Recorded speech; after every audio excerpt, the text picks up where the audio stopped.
Hello everyone. हम organic chemistry का second chapter alcohol, phenol और ईथर स्टार्ट करने जा रहे हैं। ये सभी क्या हैं? फंक्शनल ग्रुप है। सबसे पहले हम आज डिटेल में एल्कोहल के बारे में पढ़ेंगे। एल्कोहल का जो आपका फॉर्मूला होता है वो होता है ROH। मतलब जो OH ग्रुप है वो अल्काइल ग्रुप से डायरेक्टली अटैच्ड है तो वो एल्कोहल होता है। वहीं अगर आपका OH ग्रुप फिनाइल मतलब बेंजीन रिंग से डायरेक्टली अटैच्ड होता है तो वो फिनॉल होता है। और अगर हम ईथर की बात करें तो दो अल्काइल या फिनाइल ग्रुप के बीच में अगर ऑक्सीजन फ्यूज्ड है, दो अल्काइल या अराइल ग्रुप के बीच में अगर ऑक्सीजन फ्यूज्ड है तो ये आपका ईथर होता है। ठीक है, यहाँ पे R और PH दोनों हो सकते हैं, मतलब अल्काइल ग्रुप भी हो सकता है और फिनाइल ग्रुप भी हो सकता है। इन दोनों के बीच में जो ऑक्सीजन फ्यूज्ड होता है ये होता है आपका ईथर। ठीक है, ये हो गया इसका जनरल फार्मूला। अब अगर हम बात करें डिटेल में हम पढ़ेंगे। सबसे फर्स्ट आपका है टॉपिक क्या है? एल्कोहल। क्या है? एल्कोहल। एल्कोहल का फंक्शनल ग्रुप आप लोग समझ लिए क्या होता है? ROH। ठीक, अगर हम इसके डेफिनेशन की बात करें तो होता है कि N alcohol contains one or more than one hydroxyl group। इस OH को ही हम बोलते हैं हाइड्रोक्सिल ग्रुप। ठीक है, या तो एक OH ग्रुप अटैच्ड हो अल्काइल ग्रुप से या एक से अधिक OH ग्रुप अटैच्ड हो, सभी क्या होते हैं? एल्कोहल। अगर आपको OH किसी भी कंपाउंड में अगर आपको OH दिखता है इसका मतलब वो क्या है? एल्कोहल है। ठीक, OH directly attached with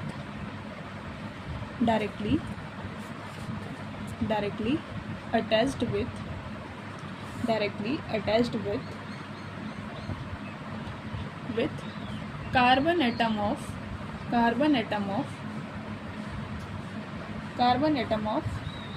aliphatic system।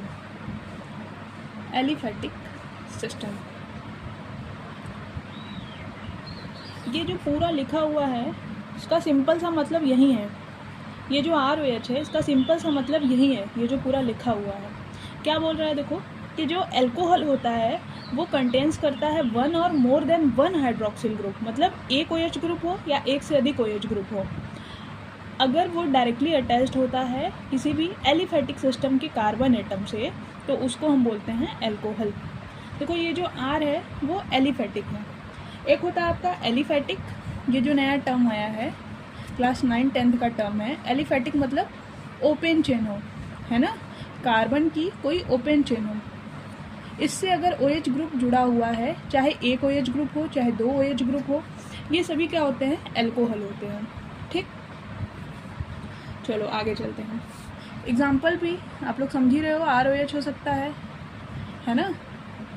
R की जगह आप कुछ भी लिख सकते हो। CH3OH हो सकता है, CH3CH2OH हो सकता है। अगर आपको OH दिख रहा है और साथ में कार्बन का ओपन चेन है तो वो क्या होता है? एल्कोहल होता है। ठीक है, क्योंकि अगर आप यहाँ पे रिंग बनाओगे या क्लोज्ड चेन बनाओगे तो ये क्या हो जाता है? ये फिनॉल हो जाता है। ठीक, तो जब भी आपका OH ओपन चेन या एलिफैटिक सिस्टम से जुड़ा होता है तो वो होता है आपका एल्कोहल। ठीक है, अब हम आगे बात करते हैं। एल्कोहल का डेफिनेशन हो गया। सेकंड है आपका classification of alcohol.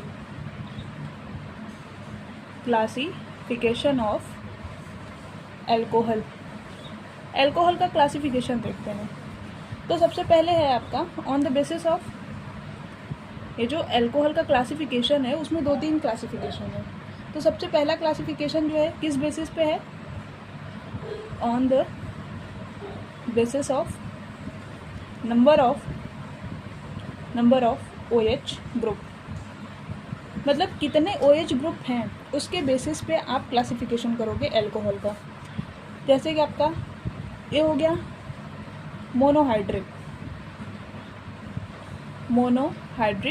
Alcohol. Monohydric alcohol का क्या मतलब है कि केवल इसमें क्या होगा? केवल एक OH ग्रुप होगा, है ना, चाहे वो आपका CH3OH हो, CH3 CH2OH हो, इसमें क्या होगा, केवल एक OH ग्रुप होगा। सेकेंड हम बात करते हैं आपका B होता है डाईहाइड्रिक। जैसा आपको नाम से ही इसका पता चल जा रहा होगा, डाईहाइड्रिक एल्कोहल। डाईहाइड्रिक एल्कोहल का क्या मतलब होता है, 2 OH ग्रुप हो, 2 OH ग्रुप हो, ठीक। जैसे मान लो CH2 एक OH इस कार्बन से लगा हुआ है, एक OH इस कार्बन से लगा हुआ है, इसका नाम होता है ग्लाइकॉल। ये होता है आपका ग्लाइकॉल, ठीक है। CH2 एक OH यहाँ लगा दिया, एक OH यहाँ लगा दिया, 2 OH है, इसका मतलब वो डाईहाइड्रिक है, एल्कोहल है। थर्ड हम बात करेंगे C, क्या होता है, ट्राई या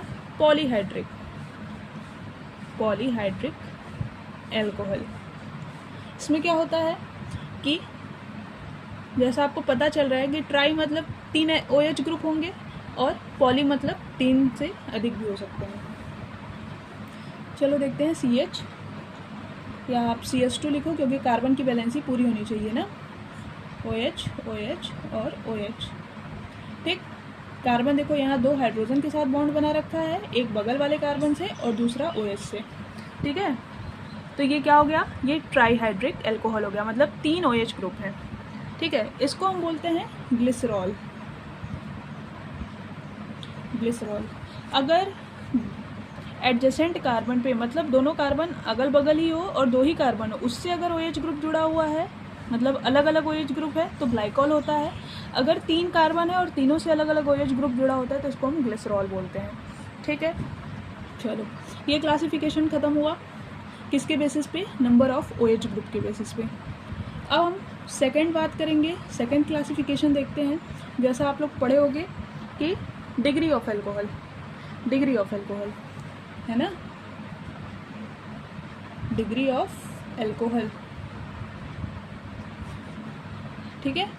जैसे मैंने बोल दिया, इसमें देखो 3 से 4 होता है, जैसे मैंने बोल दिया CH3 CH2 OH।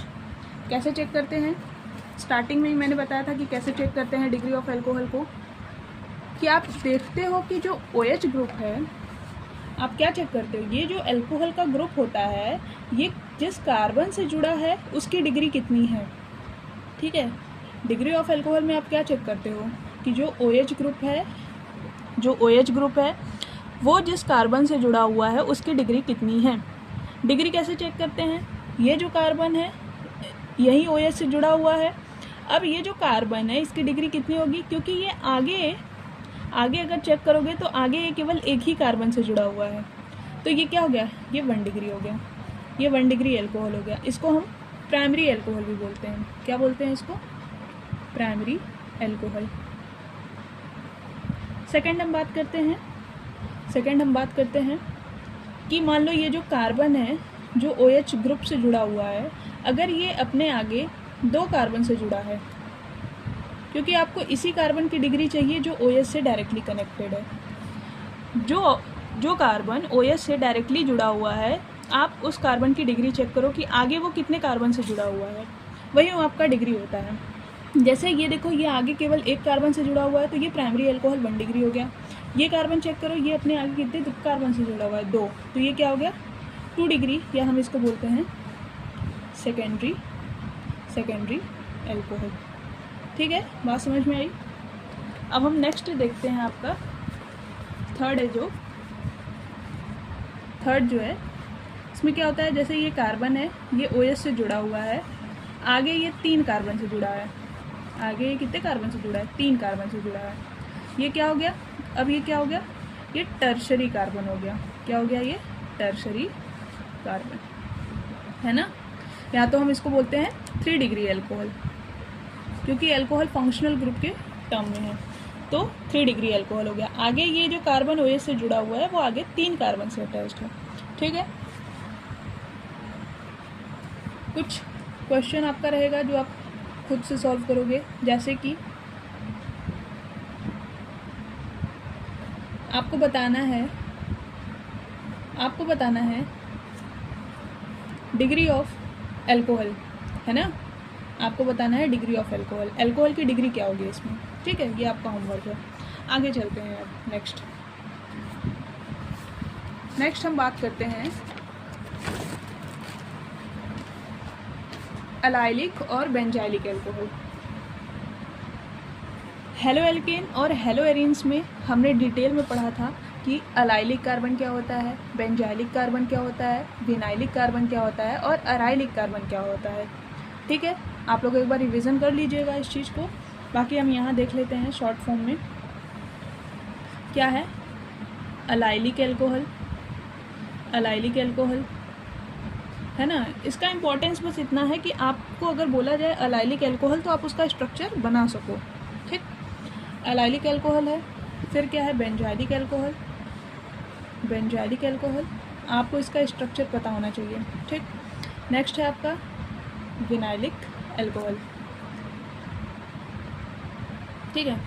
Allylic alcohol मतलब क्या होता है, पहले तो अलाइलिक कार्बन क्या होता है, जैसा कि आप लोग को पता होगा अलाइलिक मतलब क्या होता है CH3 CH2 double bond CH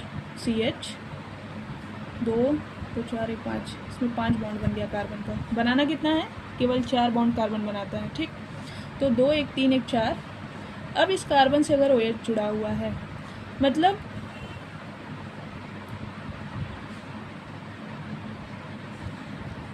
चलो हम लोग पढ़ रहे थे अलाइलिक एल्कोहल, है ना। अलाइलिक कार्बन मतलब डबल बॉन्ड के बगल वाले कार्बन, डबल बॉन्ड के बगल वाला कार्बन, ये होता है आपका अलाइलिक, ये होता है अलाइलिक कार्बन, ठीक है। इससे जो OH ग्रुप जुड़ा हुआ है, ये जो OH ग्रुप जुड़ा हुआ है इस अलाइलिक कार्बन से, ये होता है अलाइलिक एल्कोहल, ठीक है। डबल बॉन्ड के बगल वाला कार्बन, ठीक। बेंजाइलिक का मतलब क्या होता है, benzene ring, benzene ring, benzene ring पे कोई कार्बन एटम हो और उस कार्बन एटम से अगर OH ग्रुप लगा हुआ है तो वो होता है बेंजाइलिक। मतलब जो OH ग्रुप है वो डायरेक्टली रिंग से न जुड़ा हो, किसी कार्बन के थ्रू जुड़ा हो, तो वो होता है बेंजाइलिक एल्कोहल। लास्ट हम बात करते हैं क्या, विनाइलिक एल्कोहल। विनाइलिक एल्कोहल का मतलब होता है, यहाँ पे अगर आप ध्यान दोगे तो आपने क्या किया है, डबल बॉन्ड के बगल वाले कार्बन पे OH लगाया है, डबल बॉन्ड के बगल वाले कार्बन पे OH लगाया है। जबकि विनाइलिक एल्कोहल के केस में क्या होता है कि हम जो आपका डबल बॉन्ड है, डबल बॉन्ड वाला कार्बन है, उससे डायरेक्टली OH ग्रुप जुड़ा होता है ना, उससे डायरेक्टली OH ग्रुप जुड़ा हुआ है। ये जो डबल बॉन्ड है इससे डायरेक्टली OH ग्रुप जुड़ा है, ये होता है विनाइलिक एल्कोहल।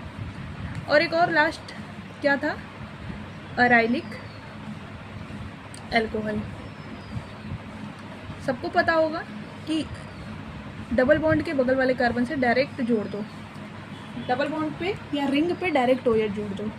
इन चारों में देखो खास डिफरेंस क्या है कि जो विनाइल और अराइल है, विनाइल और अराइल डायरेक्ट, जैसे अराइल में क्या है, बेंजीन रिंग से डायरेक्ट OH ग्रुप जुड़ा हुआ है, इसको हम फिनॉल भी बोलते हैं। अभी हमने पढ़ा है कि इसको हम फिनॉल भी बोलते हैं जब बेंजीन रिंग से OH डायरेक्टली अटैच्ड हो। विनाइलिक मतलब क्या कि अगर ओपन चेन है, कार्बन कार्बन डबल बॉन्ड है, तो जस्ट उसी कार्बन पे अगर OH ग्रुप जुड़ा है तो विनाइलिक हो गया। बेंजाइलिक मतलब क्या, बेंजीन रिंग से एक कार्बन जुड़ा हो फिर उससे OH जुड़ा हो तो वो बेंजाइलिक हो गया। उसी तरह अलाइलिक मतलब क्या कि डबल बॉन्ड कार्बन कार्बन के बीच में हो, फिर उससे कोई कार्बन हो और उस कार्बन से OH ग्रुप जुड़ा हो, ठीक है। आगे चलते हैं। इसमें देखो IUPAC नेम भी है। IUPAC नेम का हम डिटेल में क्लास करेंगे, IUPAC नेम का हम डिटेल में क्लास करेंगे, है ना। लेकिन थोड़े बहुत आपको टर्म पता होने चाहिए, तो इसलिए देख लेते हैं ना। नोमेनक्लेचर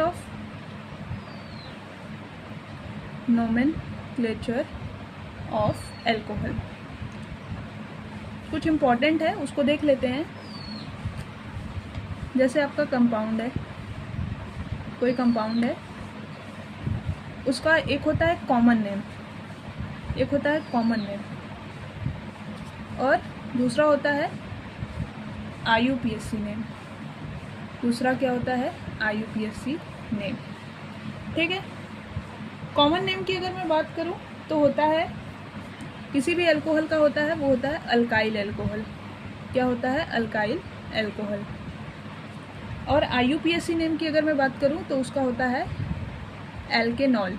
एल्केनॉल मतलब आप अगर IUPAC नेम लिखना है किसी भी एल्कोहल का, अगर आपको IUPAC नेम लिखना है किसी भी एल्कोहल का, तो आप क्या करोगे अगर आपको OH दिख रहा है तो आप IUPAC नेम लिखोगे, जितना कार्बन है वो लिखोगे और लास्ट में ऑल लिख दोगे, ऑल। ठीक है, स्टार्ट करते हैं ना। जैसे CH3OH हो गया, एक कार्बन है, एक कार्बन को क्या बोलते हैं, एक कार्बन को मेथ बोलते हैं। अल्काइल मतलब क्या हो गया, एक कार्बन के लिए मिथाइल हो गया, मिथाइल एल्कोहल। एल्केनॉल की अगर मैं बात करूं तो एक कार्बन को मेथ बोलते हैं तो मीथेनॉल है ना, अल्कोहल ग्रुप के लिए ऑल। उसी तरीके से नेक्स्ट है आपका CH3 CH2OH। यहाँ पे देखो 1 2 दो कार्बन है, दो कार्बन के लिए क्या बोलते हैं, इसको हम बोलते हैं एथ। तो अल्काइल एल्कोहल कॉमन नेम है, तो इसको क्या बोलोगे, इथाइल एल्कोहल। ठीक, दो कार्बन के लिए एथ, इसको क्या बोलते हैं, इथेनॉल। ठीक है, यहाँ तक क्लियर हो गया होगा। नेक्स्ट हम बात करते हैं CH2OH। इसको क्या बोलते हैं, CH2OH। कॉमन नेम इसका होता है ग्लाइकॉल, जैसा अभी पढ़ के आए हो, ग्लाइकॉल। और IUPAC नेम होता है 1 2।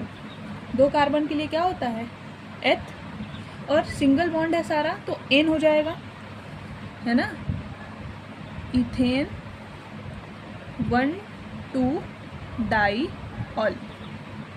कैसे किया, दो कार्बन के लिए एथ और क्या है, दो कार्बन के लिए एथ, सिंगल बॉन्ड है सारा उसके लिए एन, और पहले और दूसरे कार्बन दोनों पे क्या है, OH ग्रुप जुड़ा हुआ है, तो दो OH ग्रुप है इसके लिए डाई और OH ग्रुप है इसलिए ऑल, तो इथेन 1 2 डाई ऑल। ठीक है, नेक्स्ट देखते हैं CH2 इसमें भी CH2 ही होगा, नहीं CH होगा, OH। ये क्या हो गया, ये होता है ग्लिसरॉल, ये होता है ग्लिसरॉल। इसको काउंट करो तो अब यहाँ पे 1 2 3 हो गया, 3 के लिए क्या बोलते हैं, प्रोप, और सारा सिंगल बॉन्ड है इसलिए हम क्या बोलेंगे, एन, तो प्रोपेन। और 1 2 3 propane, 1 2 3 try all, 3 OH group में, तो इसके लिए हम क्या बोलेंगे, 1 2 3 ट्राई ऑल। ये होता है IUPAC नेम, कॉमन नेम, और ये होता है कॉमन नेम। ठीक है, इतना आपको पता होना चाहिए, इसलिए इतना मैंने करा दिया। नेक्स्ट हम देखते हैं आगे, कुछ फिनॉल के भी हैं, लेकिन अब जब हम फिनॉल पढ़ेंगे तब वहाँ पे पढ़ेंगे। अब हम बात करते हैं method of preparation of alcohol. अब देखो, एल्कोहल में आपको 3 चीज़ें पढ़नी है। अभी तक तो हम एल्कोहल ही पढ़ रहे हैं, हमने नॉमेनक्लेचर पढ़ा, क्लासिफिकेशन पढ़ा, उसका डेफिनेशन पढ़ा कि एल्कोहल क्या होता है। 3 चीज़ें अब तक हमने कवर कर रखी है।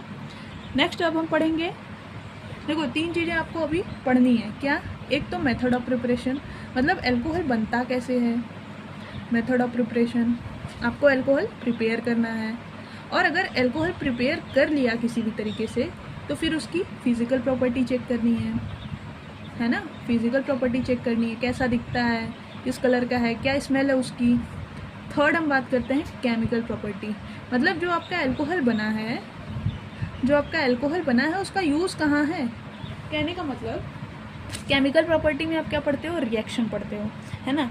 आपने एल्कोहल बनाया, एल्कोहल को जब आप रिएक्ट करते हो किसी अदर एलिमेंट या अदर कंपाउंड से, तो वो कुछ नया प्रोडक्ट दिखता है।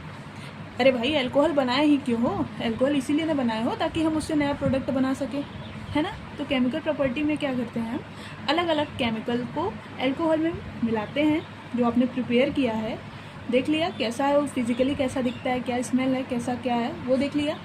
फिर हम देखेंगे केमिकल प्रॉपर्टी, मतलब ये जो एल्कोहल बनाए हो उसको अगर हम अलग अलग कंपाउंड से रिएक्ट कराएं तो हमें कुछ न्यू प्रोडक्ट मिल सकता है। ठीक है, तो सबसे पहला चीज़ क्या है आपका, प्रिपरेशन।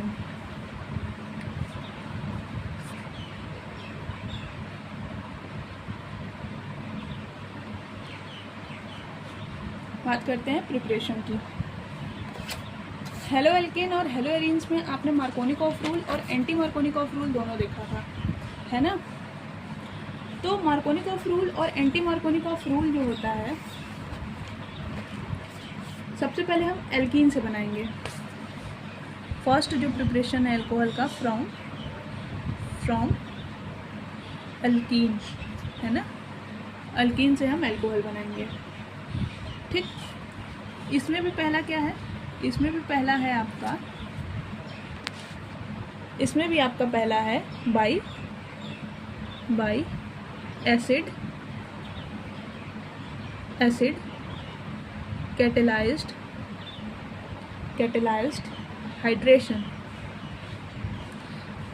हाइड्रेशन। देखो, हाइड्रेशन और डिहाइड्रेशन दो टर्म होते हैं, हाइड्रेशन और डिहाइड्रेशन। नॉर्मल भाषा में भी आप लोग जैसे सुनते होंगे, जैसे डिहाइड्रेशन का मतलब क्या हो जाता है, वाटर की कमी। मतलब अगर आप किसी चीज़ से वाटर निकाल दिए, वाटर मॉलिक्यूल H2O अगर आपने किसी भी चीज़ से निकाल दिया, अगर आपने वाटर मॉलिक्यूल H2O किसी भी कंपाउंड या किसी भी चीज़ से निकाल दिया, चाहे वो ह्यूमन बॉडी ही क्यों ना हो, वो डिहाइड्रेशन कहलाता है। हाइड्रेशन मतलब क्या, वाटर ऐड करना। हाइड्रेशन मतलब क्या, वाटर ऐड करना, ठीक है। अब हम बात करते हैं क्या कि रिएक्शन देखते हैं ना। एल्कीन से हमें एल्कोहल बनाना है, और किसके थ्रू बनाना है, एसिड कैटेलाइज्ड हाइड्रेशन के थ्रू। मतलब हमें H2O कैटेलिस्ट के प्रेजेंस में क्या करना है, ऐड करवाना है ना।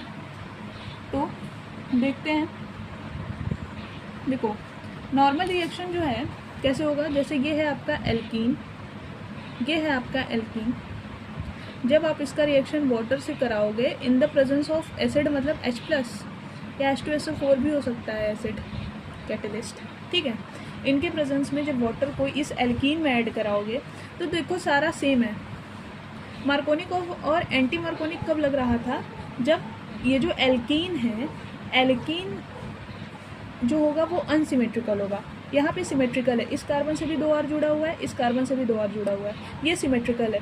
अगर सिमेट्रिकल है तो आप H+ और OH- इस बॉन्ड को ब्रेक करके कहीं भी ऐड कर सकते हो, है ना। तो डबल बॉन्ड ब्रेक किया, R R R R, एक को H दे दिया, दूसरे को OH दे दिया, ठीक है। लेकिन अगर ये अनसिमेट्रिकल होता तब आप क्या चेक करते, मार्कोनिकॉफ रूल लगाते, ठीक है। चलो आगे देखते हैं। इसका जो मैकेनिज़्म है वो ज़्यादा इम्पोर्टेंट है, और बहुत बार आपके बोर्ड एग्ज़ाम में पूछा हुआ है। ये तो देखो एक स्टेप में रिएक्शन हो गया, मतलब आपने एल्कीन का रिएक्शन वाटर से कराया, वाटर H+ और OH- में एग्जिस्ट करता है, डबल बॉन्ड ब्रेक किया, एक के पास H+ चला गया, दूसरे के पास OH चला गया, OH-, तो ये सीधे प्रोडक्ट दे दिया। मैकेनिज़्म का मतलब होता है स्टेप वाइज कैसे क्या हुआ होगा। जैसे कि ये जो रिएक्शन है, इसका जो मैकेनिज़्म है,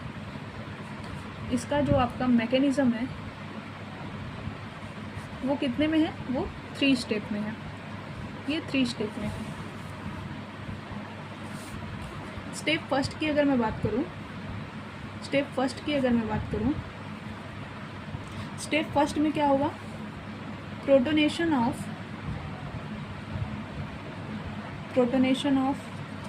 अल्कीन टू फॉर्म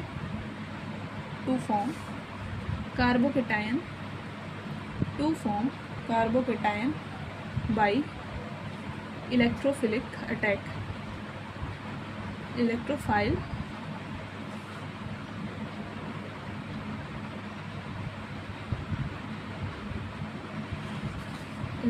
अटैक, ठीक है। प्रोटोनेशन मतलब क्या होता है, प्रोटोनेशन मतलब होता है H+ को ऐड करना। देखो प्रोटॉन मतलब हो गया H+, और प्रोटोनेशन मतलब उसको ऐड करना। डी प्रोटोनेशन होता है, कहीं भी आपको डी अगर दिखता है, डी प्रोटोनेशन, डिहाइड्रेशन, डिहाइड्रोहेलोजिनेशन, इसका मतलब आपको वहाँ से रिमूव कुछ ना कुछ करना है, ठीक है। जब भी आपका डी होगा उसका मतलब अगर प्रोटोनेशन के पहले डी आ जाएगा मतलब रिमूव करना है, और अगर डी नहीं है तो इसका मतलब कुछ ना कुछ ऐड हो रहा है। यहाँ पे प्रोटोनेशन की बात किया है, इसका मतलब प्रोटॉन ऐड हो रहा है, मतलब H+ ऐड होगा। ठीक है, चलो देखते हैं कैसे हुआ है। ये है वाटर, ऑक्सीजन के पास होता है लोन पेयर। हमने बोला कि एसिड कैटलिस्ट के प्रेजेंस में ये क्या कर रहा है, वाटर एसिड कैटलिस्ट के प्रेजेंस में अल्कीन को अल्कोहल में कन्वर्ट कर रहा है। तो जो ये आपका वाटर है जब H+ से रिएक्ट करता है तो ये क्या बना लेता है, H3O+। ऑक्सीजन अपना लोन पेयर इस H+ को देता है। देखो पॉजिटिव चार्ज मतलब इसके पास इलेक्ट्रॉन नहीं है, जिसके पास इलेक्ट्रॉन नहीं है। ऑक्सीजन के पास है लोन पेयर मतलब इसके पास इलेक्ट्रॉन है। ये अपना इलेक्ट्रॉन H+ को दे करके इस H+ से बॉन्ड बना लेता है, इस H+ से बॉन्ड बना लेता है। ठीक है, और मैंने बताया था कि अगर ऑक्सीजन अपना लोन पेयर किसी को डोनेट करता है तो उस पर पॉजिटिव चार्ज आ जाता है। ठीक है, ये एक इलेक्ट्रोफाइल हो गया। H3O क्या है, एक इलेक्ट्रोफाइल। कैसे है इलेक्ट्रोफाइल, क्योंकि ऑक्सीजन पे है पॉजिटिव चार्ज। ठीक, अब ये जो इलेक्ट्रोफाइल है वो कहाँ अटैक करेगा, अल्कीन पे, RCH डबल बॉन्ड CH2। जब ये H3O+ रिएक्ट करता है, ये अब इलेक्ट्रोफाइल क्या करेगा, H+ देगा, और ये जो H+ है वो कहाँ अटैक करता है, इस कार्बन पे, क्या बनाएगा, RCH CH2, और यहाँ पे आ जाता है पॉजिटिव चार्ज। ये क्या हो गया, कार्बोकेटायन फॉर्म हो गया, इंटरमीडिएट। ठीक है, यहाँ पे क्या फॉर्म हो गया, कार्बोकेटायन। एक H यहाँ पे लग गया ना, ये वाला H जो अटैक किया है। ठीक है, और साथ में आपका H2O बाहर हो गया। अब ये कैसे हुआ है, क्या हुआ है, देखो क्या होता है कि हम वाटर जो था एसिड के प्रेजेंस में एल्कीन को अल्कोहल में कन्वर्ट कर रहा था। वाटर जब एसिड से रिएक्ट किया तो H3O+ बना लिया, हाइड्रोनियम आयन। ठीक है, एक इलेक्ट्रोफाइल बना लिया। अब ये जो इलेक्ट्रोफाइल है देखो H3O+ भी होता है, और इसको हम H3O+ भी क्या करता है, H+ ही देता है। जो H3O+ होता है वो क्या करता है, H+ देता है, किसी भी इलेक्ट्रॉन को H+ ही देता है। तो इसका जो H+ होता है वो कहाँ अटैक करता है, इस वाले कार्बन पे, और यहाँ से ये बॉन्ड ब्रेक कर जाता है ना। ये बॉन्ड ब्रेक किया और कार्बन पे आ गया पॉजिटिव चार्ज, और कार्बन पे positive charge is a carbocation, और H2O जो इसका मॉलिक्यूल है वो बाहर निकल गया। देखो H3O+ का मतलब है एक H+ हो रहा होगा, एक H2O रहा होगा। ठीक है, अगर H+ देता है, H+ अटैक किया तो H2O बचा होगा, वही H2O ये है। ठीक है, आगे चलते हैं, स्टेप सेकंड की बात करते हैं। अब हम बात करते हैं स्टेप सेकंड की। ये मैं फिर से डिटेल में समझाऊंगी, पहले एक बार देख लो क्या हो रहा है। स्टेप सेकंड क्या कह रहा है, स्टेप सेकंड कह रहा है कि जो न्यूक्लियोफाइल होता है वो अटैक करेगा, nucleophile attack of water on carbocation. देखो अब ये H2O हो गया, अब ऑक्सीजन के पास लोन पेयर फिर से आ गया। अब एक क्या है, अब ये क्या है, अब ये न्यूक्लियोफाइल हो गया। मैंने बोला था न्यूक्लियोफाइल वो होता है जिसपे नेगेटिव चार्ज हो या लोन पेयर हो। तो ऑक्सीजन अब क्या हो गया है, न्यूक्लियोफाइल हो गया। अब ये जो है कार्बोकेटायन पे अटैक करेगा, RCH CH2H, ये जो बना हुआ है कार्बोकेटायन इंटरमीडिएट, यहाँ पे पॉजिटिव चार्ज है। अब यहाँ पे ये जो वाटर है ऑक्सीजन का लोन पेयर, ये यहाँ पे अटैक करेगा। अटैक करने के बाद क्या बनाएगा, बस जो बना रहा है सीधे सीधे लिख दो, क्या बना रहा है, RCH CH3 यहाँ पे हो गया। यहाँ पे ऑक्सीजन अटैक किया लोन पेयर देके, H हो गया, और ऑक्सीजन के पास क्या आ गया, पॉजिटिव चार्ज, क्योंकि जब भी लोन पेयर ऑक्सीजन अपना किसी को डोनेट करता है उसके पास क्या आ जाता है, पॉजिटिव चार्ज। ठीक है, स्टेप थर्ड क्या कह रहा है, स्टेप थर्ड कह रहा है कि डीप्रोटोनेशन टू फॉर्म अल्कोहल। देखो ऑक्सीजन एक इलेक्ट्रोनेगेटिव एटम होता है, और इलेक्ट्रोनेगेटिव एटम पे कभी भी पॉजिटिव चार्ज स्टेबल नहीं होता है। तो अगर ये स्टेबल नहीं है तो यहाँ से क्या हो जाएगा, डीप्रोटोनेशन, मतलब एक हाइड्रोजन यहाँ इसको देके चला जाएगा। कैसे कराना है, RCH CH3 OH H positive, oxygen पे पॉजिटिव चार्ज, हाईली अनस्टेबल, है ना। इलेक्ट्रोनेगेटिव एटम जितने भी हैं, nitrogen, oxygen, fluorine, chlorine, bromine, इन सब पे नेगेटिव चार्ज एग्जिस्ट नहीं करते हैं, ठीक है। अब ये क्या है, हाइड्रोजन। हाइड्रोजन क्या करता है, हाइड्रोजन अपना इलेक्ट्रॉन दे करके ऑक्सीजन को यहाँ से निकल जाता है। देखो डी प्रोटोनेशन, यहाँ पे हमने देखो प्रोटोनेशन करवाया था। प्रोटोनेशन मतलब प्रोटॉन को ऐड करवाया था, H+ को ऐड करवाया था। यहाँ पे क्या है, डी प्रोटोनेशन, मतलब अब हम H+ को निकाल रहे हैं। अगर हम H+ को निकाल देंगे तो ये क्या बना लेगा, RCH, CH3 है, एक H निकाल दिया, OH हो गया, क्या बना लिया, एल्कोहल।